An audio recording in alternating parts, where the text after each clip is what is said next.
Hello, everyone, and welcome back to The Way podcast, where we learn in English poco a poco or podcast by podcast. Today, we are looking at C1 speaking questions and answers. So, if you are preparing any sort of speaking test for C1 level, it doesn't matter about the specific exam. These are the types of questions in general that you can expect. Let's get into it. Bienvenido al podcast de The Way. Si quieres aprender inglés y hablar con confianza, estás en el sitio correcto. Hemos ayudado a miles de personas como tú a mejorar su inglés y alcanzar sus objetivos. Visita nuestra web theway.es para conocer más sobre nuestros cursos online desde A2 hasta C1 y descubre cómo podemos ayudarte a avanzar en tu aprendizaje. Además, si necesitas una certificación oficial, también ofrecemos la opción de realizar el examen Language Pair cómodamente desde casa. Firstly, let's talk about the topics of vocabulary that you should be looking at. You can't only focus on C1 grammar and in terms of reading and writing. You also have to look at the vocabulary that you can produce when speaking, but obviously also in writing. And that can be on a number of topics. So you must remember that you have to have control over speaking topics from, for example, a B1, B2 level, from like family and work and studies, etc.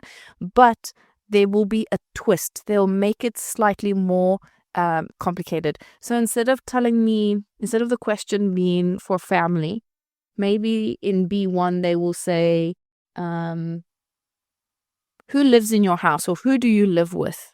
Right? Maybe the question for family will be more like, who would you consider to be your greatest confidant in your family? Maybe that's a little bit more C2. Okay, let me bring it down a bit. Maybe the question could be more like, who are you most like in your family? As in, who do you relate to the most? Or like, I could either be physically or like personality-wise. So those are the types of questions. So in general, you have to have a look at your vocabulary that you know for B1 and B2 level, and then just up it a bit. Just try and bring it up a little bit more vocabulary, a little bit more like phrasal verbs. Maybe there are some idioms that you know that you can sort of like sprinkle in, like glitter, and just make your vocabulary sound. I always tell my students to try and sound more sexy. Not sexy as in sensual or sexual, sexy as in attractive vocabulary that the examiner wants to hear. So topics can go from like being famous, advice, technology. Could be a little bit of politics can get involved. Not politics as in current politics, but sort of like that sort of vocabulary in general. Business, hobbies and adventures. Those are also from a B1, B2 level, but just upping it in terms of vocabulary and questions. That's the type of thing. If you're wanting to prepare specifically for the speaking exam and you don't have a lot of options to practice your speaking, start with that. What are the topics that I can talk about, and what vocabulary can I use? So going into our examples for today, I'm taking questions from two different speaking exams. But obviously, there are a lot of exams. We have the Trinity exams, we have other TOEFL exams. But just because I'm personally familiar with these two exams, I'm going to be looking at Language Cert and Cambridge. Okay. So I'm going to start with the Language Cert questions, because the way that exam is structured is that they will give you a topic and then there's questions for them, like 5 questions or 4 questions that they will ask you from that topic. Okay, so first topic that comes from the sample exam. Remember, a sample is like an example.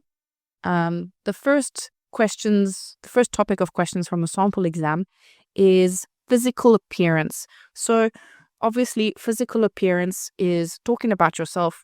But look at these questions and see how they are like made from a C1 perspective. Okay. So, number 1, who do you take after in your family? In what way? So to take after someone is like, how are you the same in terms of your personality? So, for example, I would say, well, to be sure, I'm just like my mother. She's very stubborn and so am I, right? So that's a nice way. Number 2, what physical characteristics do you find especially attractive? You can say, well, to be totally honest with you, I find someone's eyes to be the most attractive thing about them. They always say that your eyes are the window to the soul, for example. Okay. I mean, someone's smile is also very attractive. If someone has a nice smile, but physical characteristics are so difficult. Obviously, guys, I'm not talking about the exam now. I'm talking in general. But it's so difficult to, point out specifically what you find attractive in general. Anyway, let's continue. Number 3, still talking about physical appearance. So the examiner could ask you any of these types of questions. That's why I'm saying you need to look at the vocabulary in general before you do the exam, okay? Another example, some people believe that beautiful people have easier lives. What's your view? Oh, what a good question. And you can do that in the exam. You could say, wow, that's such a great question. Hold on, let me think. To be honest, I probably would say that beautiful people have easier lives. I think it's human nature for us to appreciate beauty. And when people are beautiful, I feel like authority, like maybe policemen, you always see it in the films. The beautiful girl doesn't have any problems if she, got a fine, which a fine is like una multa. All right. Or when people go into clubs, when they go in dancing, the beautiful people usually always are able to get in, where maybe uglier people have a problem. Okay. Question number 4. Do you think cosmetic surgery is a good way of enhancing appearance? Why or why not? And again, so when you're looking at the speaking exam or C1 level, always try to sprinkle in, again, sprinkle meaning like put in the glitter. Try to sprinkle in some opinionated vocabulary. Please don't just say, I think, right? Especially because you don't know if on the day of the exam you get asked a question and you go blank and you're like, I don't know, or you don't understand the examiner. An easy way to level up your speaking is by trying to use different ways of talking about your opinion. In my limited experience, from my point of view, to be honest, I'm not going to lie. These are the types of things that you can do that are easy to increase your vocabulary without having to study all the different types of vocabulary for all the different topics. Okay. Anyway, let's get back to the question. Do you think cosmetic surgery is a good way of enhancing appearance? I could say, well, now in 2026, it's so heavily accepted that cosmetic surgery is not considered a bad thing as it used to be. It's not a taboo anymore. But if I'm honest with you, I don't know if getting cosmetic surgery is a good way of enhancing an appearance, because a lot of the time people who get cosmetic surgery have problems with the actual surgery, or they still feel shy or nervous or not confident in how they look, and they continue. So maybe it should be a question of how can we improve their confidence. Okay. Now, that's just talking about physical appearance. There's another topic that has come up, and it's about money management. And again, in the language cert, I have 4 questions, and obviously they can ask any of these questions. You don't know, but it's nice to see the types of questions that could be asked at a C1 level. And can you see that you know how to talk about money and you know how to talk about your job, but it's asking you not only yes or no questions, but it's asking you to give nuance, like matices to the topic. So, for example, the first question is, would you call yourself a big spender or a super saver? Why? So, how would I start?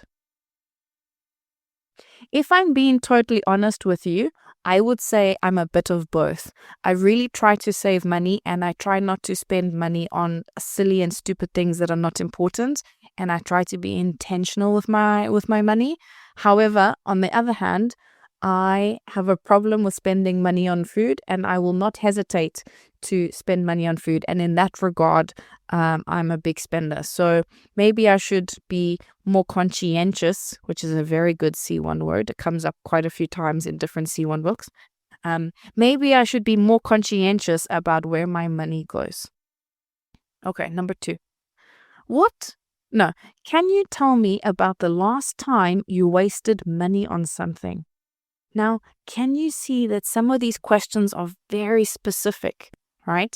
So if I were you, right, and you are preparing for some sort of C1 speaking exam, go find some speaking examples. Look on the Trinity website for an example, the Language Cert website. Look on the Cambridge website. Look in your book. I'm sure majority of people who are studying have books at home or with their academy. Look at the examples of questions in your books.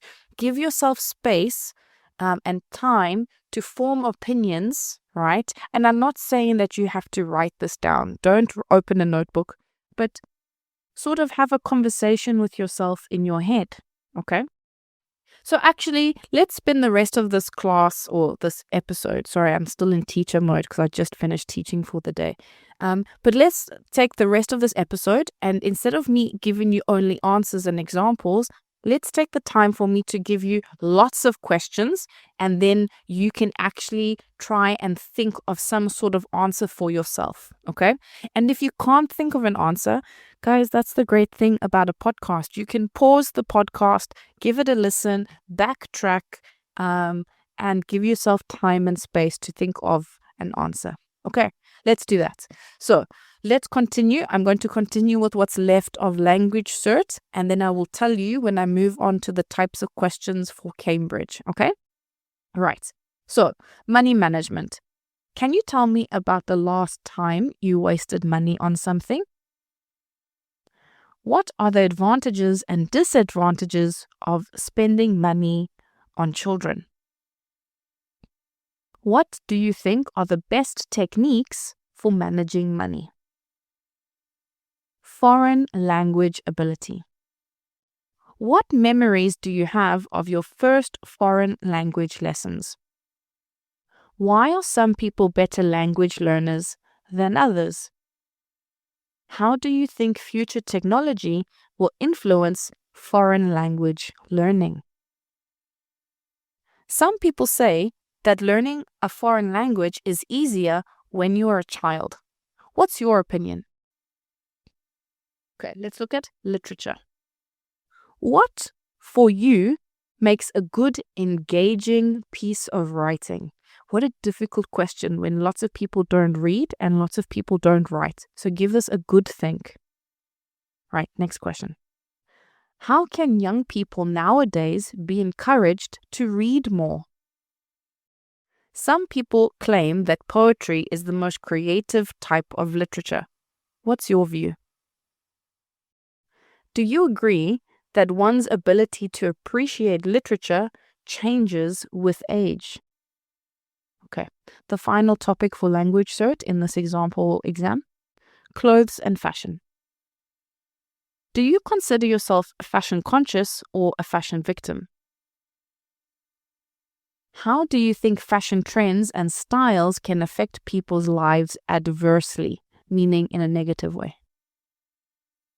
Some people believe fashion can be a form of art. What's your opinion? And the final one, how far do you agree with the saying, clothes make the man? And actually, that is an expression, I think it was a similar expression that came from a movie called something to do with kings. It was I'm going to have to Google it. Hold on.